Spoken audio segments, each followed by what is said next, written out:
हर मर्द रिश्ते के हिसाब से अपना स्वभाव रखता है। चाय बनाते हुए मेरा हाथ जल गया।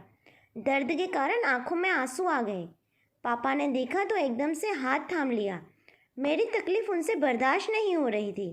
दौड़ते हुए गए और बरनोल ले आए।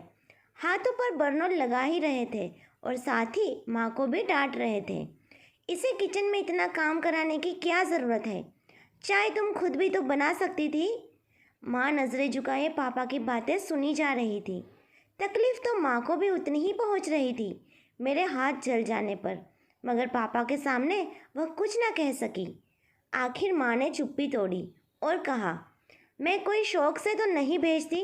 कल इसकी शादी होनी है, ससुराल में जाकर काम तो करना पड़ेगा ना। लोग क्या कहेंगे कि माँ ने कुछ नहीं सिखाया। लोगों को जो कहना है कहने दो, मुझे इससे कोई फ़र्क नहीं पड़ता, लेकिन मेरी बच्ची को कोई तकलीफ़ नहीं होनी चाहिए।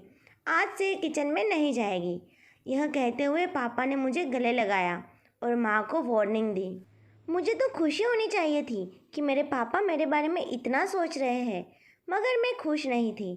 जब मैंने अपनी माँ के हाथों को देखा, उनकी उंगलियों और अंगूठे पर सब्जियां कट करने के कारण निशान पड़ गए थे और न जाने कितनी मर्तबा चाकू छुरी के कारण जख्मी भी हो गए थे और न जाने कितनी मर्तबा उनके हाथ जले भी थे, जिसके निशान आज भी उनके हाथों पर थे।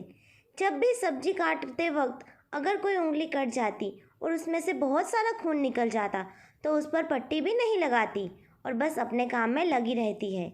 मैं पापा को बताना चाहती थी कि माँ भी तो किसी की बेटी है, किसी की बहन है।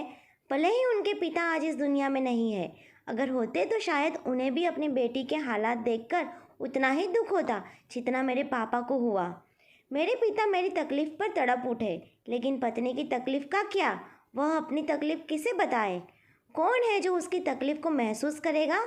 माँ के बारे में सोचकर आंखों में से आंसू आ गए।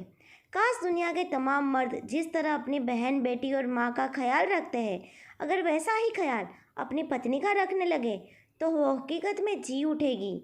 अपनी पत्नी का भी वैसे ही आदर सम्मान कीजिए, उसे वैसा ही प्यार दीजिए जिस तरह आप अपनी माँ, बहन और बेटी से करते हैं।